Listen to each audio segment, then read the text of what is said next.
From the first stories told in firelit caves to the electronically recorded messages of deep space, we leave the 20th century with no regrets.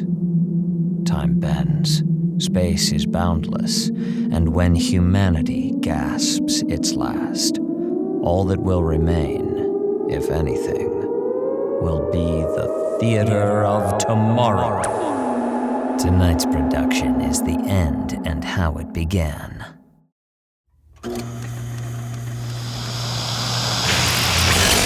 Hello, my brothers and sisters. Welcome back. You are here with Tacitus, your man with the plan.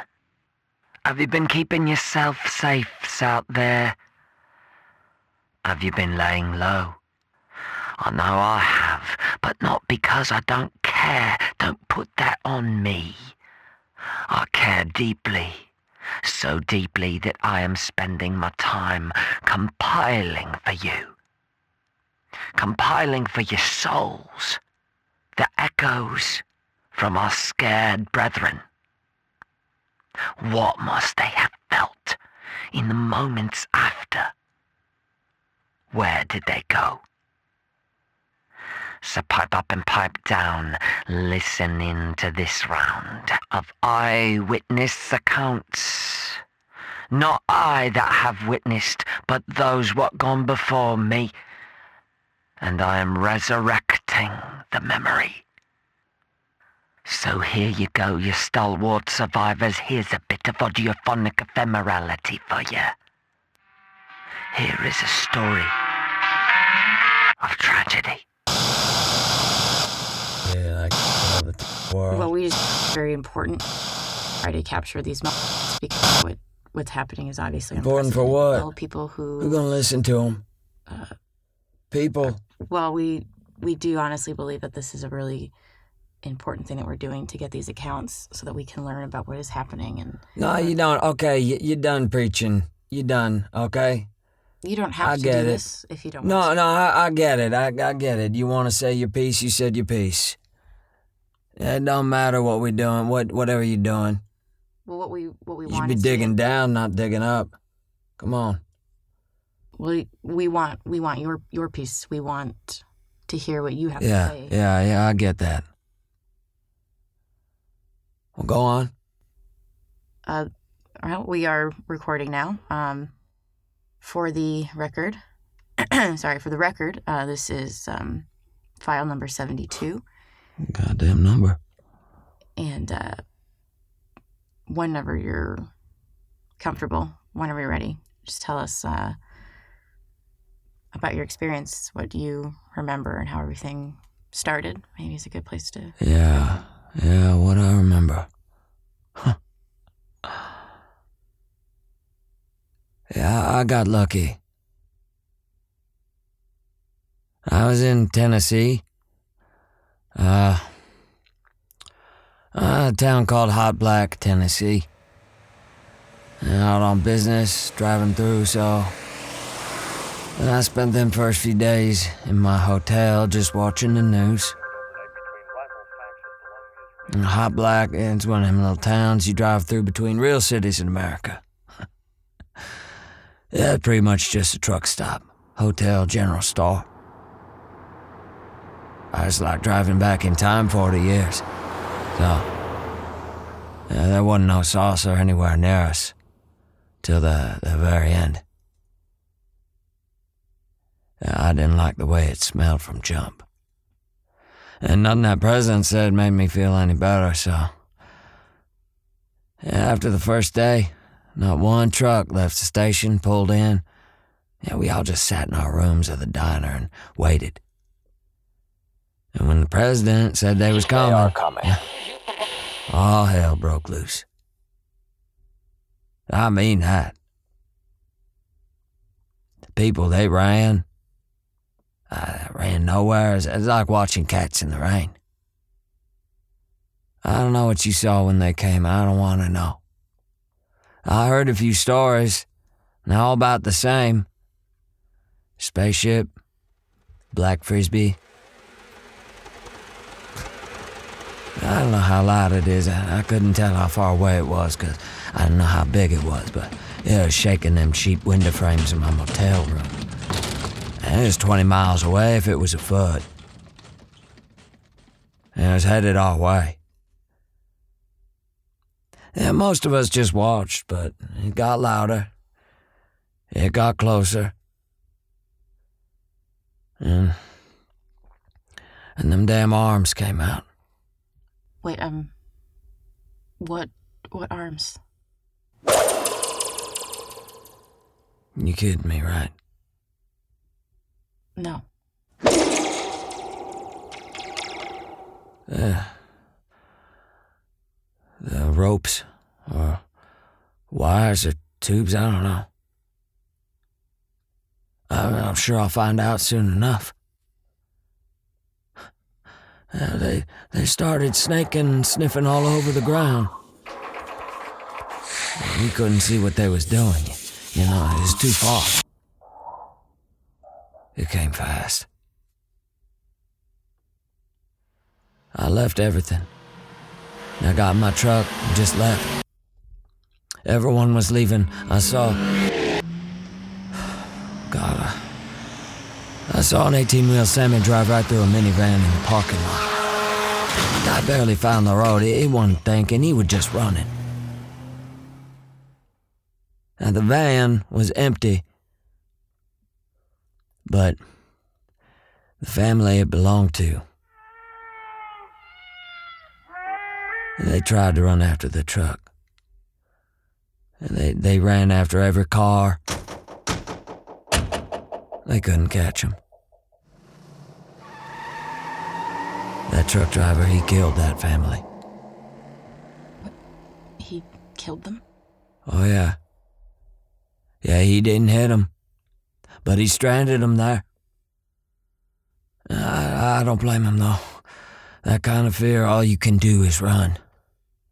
I had room for the family in my truck, too, and I didn't stop either. No, I looked that man right in his eyes. I drove past. He knew.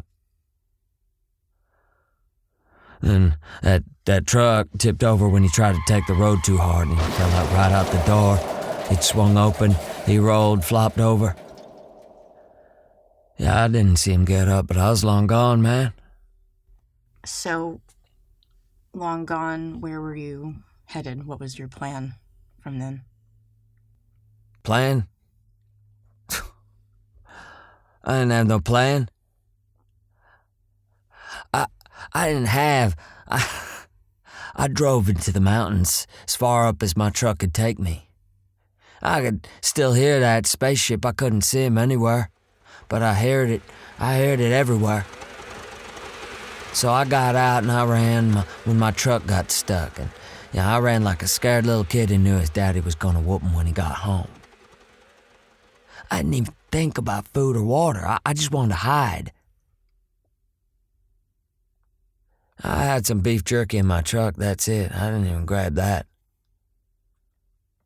Goddamn lucky you folks is already up here hiding. I mean, I guess. They're gonna find us sooner or later, especially with those shitheads of yours going outside.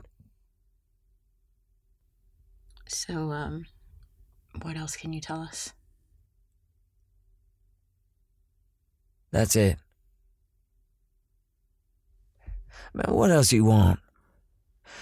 They came, I saw, I ran. The heroes is all dead. They're just people who got caught and us who ain't been caught yet. So there. Did you see more saucers, or did you see people get taken by them? Yeah. Yeah, I saw a little. Well, you want to know? Yeah, you think you want to know. You'll find out soon enough. I'd be willing to find out now if you're willing to share that with me.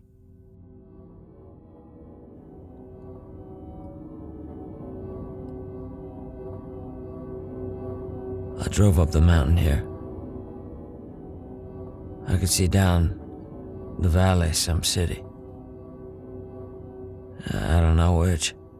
It was pretty close. There was a spaceship. Maybe the same one, I don't know. And it had its tubes snaking around. Just hoovering people up.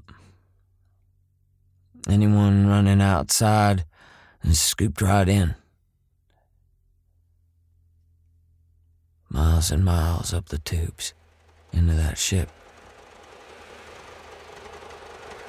The buzzing noise. Like a diesel engine made of bugs. That's all I could hear.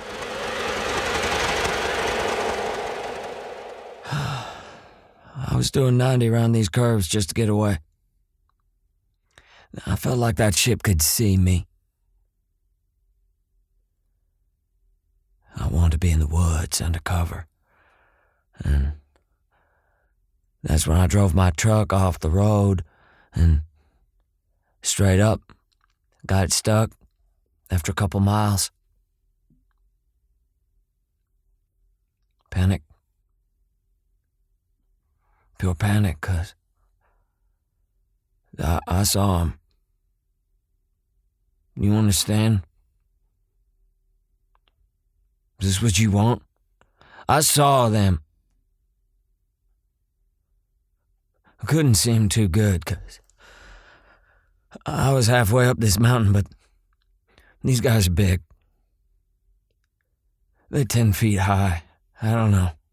They're dark and solid, like a Kodiak. You ever seen a Kodiak bear? It's big, fast. It's climbing on the buildings, bringing people out. And they're gonna find us. They're gonna take us.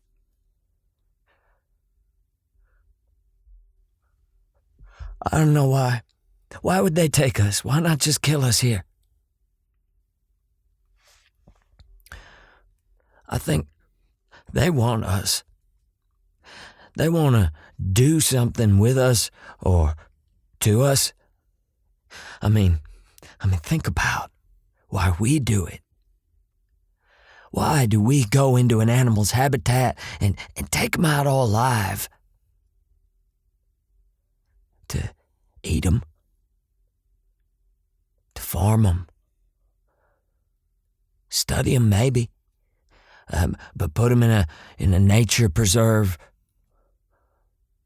called the herd. Best case scenario, human zoo. But we don't put every single animal in the zoo. We just take a couple. They taking all of us. Against our will. Whatever they wanted. Take a second if you need. I don't need no second.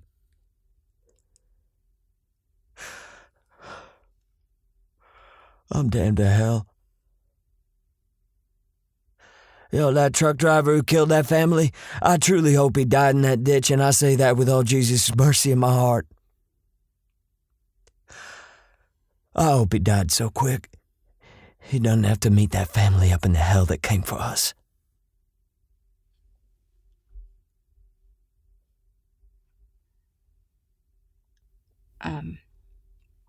There's always a possibility that they could be done.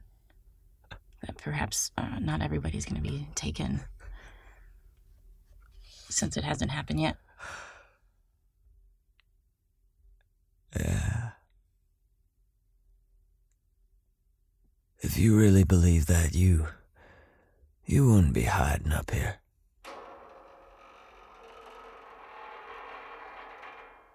Listen. Shh, listen. You hear that? That's them. They're gonna come pull us out of this hole, stuff us in a tube. Oh, Lord, we're gonna die. screaming in a spaceship. If anyone has a gun and an ounce of mercy, you shoot them kids out there in the back of the head so they don't have to look the devil in the eye when he comes.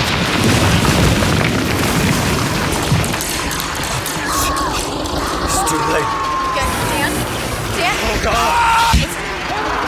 Oh, God. Too late, Jesus! Saving order!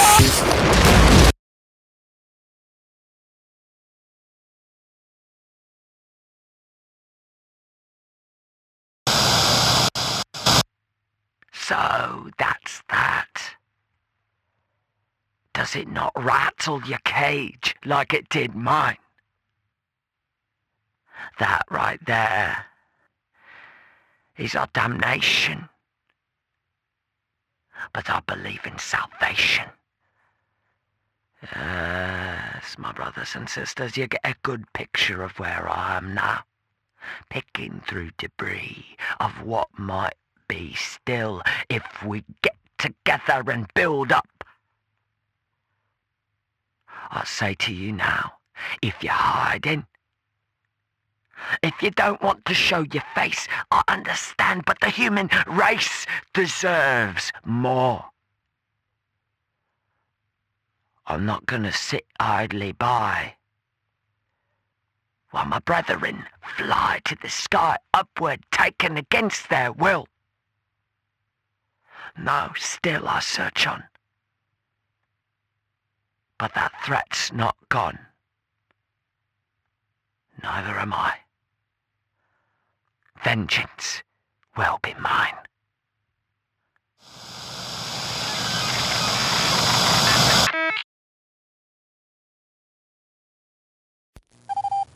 The Theater of Tomorrow was created by Andy Hamer, Travis McMaster, and Mark Whitten. Dial your telelectroscope to theateroftomorrow.com to listen to our full catalog. Rate and review us on iTunes and become a social being by visiting the Theater of Tomorrow on Twitter, Instagram, and Tumblr. This production was fortunate in securing the services of Kelly Nineltowski and Mark Whitten. If you like listening to the Theater of Tomorrow, tune your telelectroscope to fatecrafters.net. Fatecrafters.net is home to radioelectric dramas and podcasts alike. Today's recommendation is Darker Projects. Original productions such as Tales from the Museum, Madness, and The Falcon Banner, in addition to popular Doctor Who interpretations. Stay tuned for the next thrilling episode of The End and How It Began. Tonight's production was a work of fiction produced entirely for the Theater of Tomorrow.